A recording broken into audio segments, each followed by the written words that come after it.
తీవ్రమైన శ్వాసకోశ సమస్యలతో ఊపిరితిత్తులు పూర్తిగా దెబ్బతిని ప్రాణాపాయ స్థితికి చేరుకునే రోగులను కాపాడటంలో ఎక్మో విధానం సంజీవినిలా మారుతుందని హైదరాబాద్ సోమాజిగూడలోని Yashoda hospitals consultant transplant pulmonologist doctor Tapaswi Krishna తెలిపారు. బుధవారం విశాఖపట్నంలో ఏర్పాటు చేసిన విలేకరుల సమావేశంలో ఆమె మాట్లాడుతూ ఎక్మో సపోర్ట్తో లంగ్ ట్రాన్స్ప్లాంటేషన్ విధానం ద్వారా చివరి దశ ఊపిరితిత్తుల వ్యాధిగ్రస్తులకు ప్రాణరక్షణ సాధ్యం అవుతుందన్నారు. ఆంధ్రప్రదేశ్, తెలంగాణ రాష్ట్రాల రోగులకు అంతర్జాతీయ స్థాయి క్రిటికల్ కేర్ వైద్య సదుపాయాలు అందుబాటులో ఉన్నాయని వెల్లడించారు. మేము రావటం ఎందుకు జరిగిందంటే లంగ్ ట్రాన్స్ప్లాంటేషన్ ఇంకా ఎండ్ స్టేజ్ లంగ్ డిసీజ్, ఊపిరితిత్తులు బాగా చెడిపోయి పేషెంట్స్ ఆక్సిజన్ మీదకి వెళ్ళిపోయినట్టు ఉంటే వారికి ఇంకా ముందు ఏమి ట్రీట్మెంట్ ఆప్షన్స్ ఉంటాయి, వెంటిలేటర్ కూడా ఎక్కిన తర్వాత ఆ తర్వాత కూడా ఏం ఆప్షన్స్ ఉంటాయి అనేది ప్రెస్కి తెలియజేయడానికి రావటం జరిగింది. సో లంగ్ ట్రాన్స్ప్లాంటేషన్, ఎక్మో ఈ రెండిట్లో బాగా ప్రోటోకాల్ డ్రివెన్ ట్రీట్మెంట్ అనేది ఇస్తున్నాము యశోద హాస్పిటల్ సోమాజిగూడలో. సో ఎక్మో అనేది వెంటిలేటర్ కూడా పనిచేయనట్టయితే లంగ్స్కి ఎక్మో పెట్టడము కిడ్నీస్కి డయాలసిస్ పెట్టడం లాంటిదన్నమాట. ఊపిరితిత్తుల్లోంచి బ్లడ్ సరఫరా జరగక అది ప్యూరిఫికేషన్ జరగకపోతే ఎక్మో అనేది పెట్టడం జరుగుతుంది. ఈ ఎక్మో అనేది మన దేశంలో ఎస్పెషల్లీ ఆంధ్ర, తెలంగాణలో కోవిడ్ తర్వాత బాగా ఎక్కువగా వాడటం జరిగింది. సో యశోద హాస్పిటల్స్లో ఎక్మో ప్రోటోకాల్స్, ఎక్మో అనేది వాడటం చాలా ఎక్కువ ఉంది కాబట్టి పేషెంట్స్ బాగా ఎక్కువగా వస్తున్నారు కాబట్టి మా దగ్గరికి రిజల్ట్స్ కూడా చాలా బాగున్నాయి. ఎండ్ స్టేజ్ లంగ్ డిసీజ్ అనే పేషెంట్స్కి అంటే ఆక్సిజన్ 24 hours వాడటము, ఆక్సిజన్ లేకుండా వారు కూర్చోలేరు, నిద్రపోలేరు, ఆహారం తీసుకోలేరు, ఇట్లా ఉన్నప్పుడు ఆక్సిజన్ డిపెండెన్సీ అనేది ఎలా తీసేయచ్చు, మెకానికల్ వెంటిలేటర్ కూడా పనిచేయనప్పుడు ఎక్మో అనేది పెడితే ఎట్లా ఉంటుంది అనేది ప్రెస్కి తెలియజేయడానికి రావటం జరిగింది. సో ఇంటర్స్టిషియల్ లంగ్ డిసీజ్ అనేది ఒక ఎండ్ స్టేజ్ లంగ్ డిసీజ్.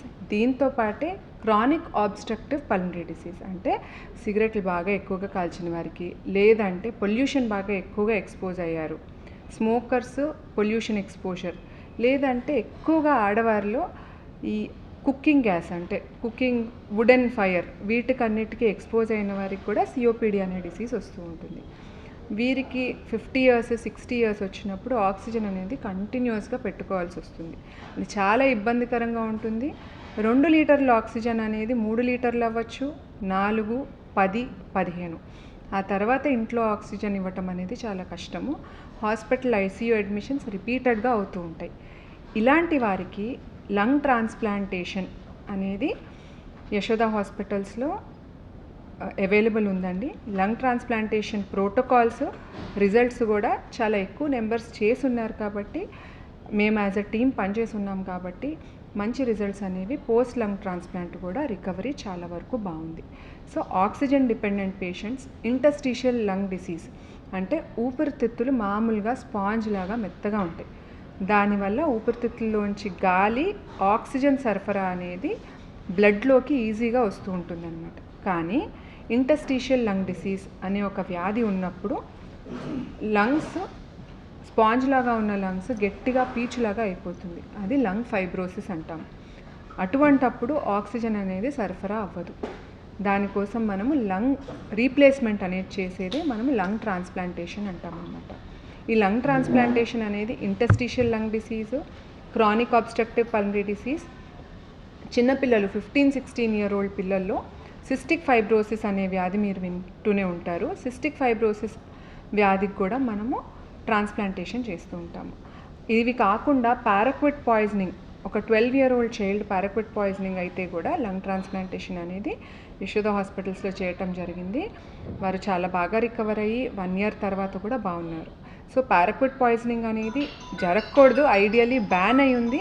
అయినా సరే ఈ మధ్యకాలంలో కూడా పారాక్విట్ పాయిజనింగ్ సూసైడ్ అటెంప్ట్ వల్లనే తీసుకోవటం జరుగుతుంది, లేకపోతే యాక్సిడెంటల్ కన్జంప్షన్ వల్ల కూడా అవుతుంది అనమాట.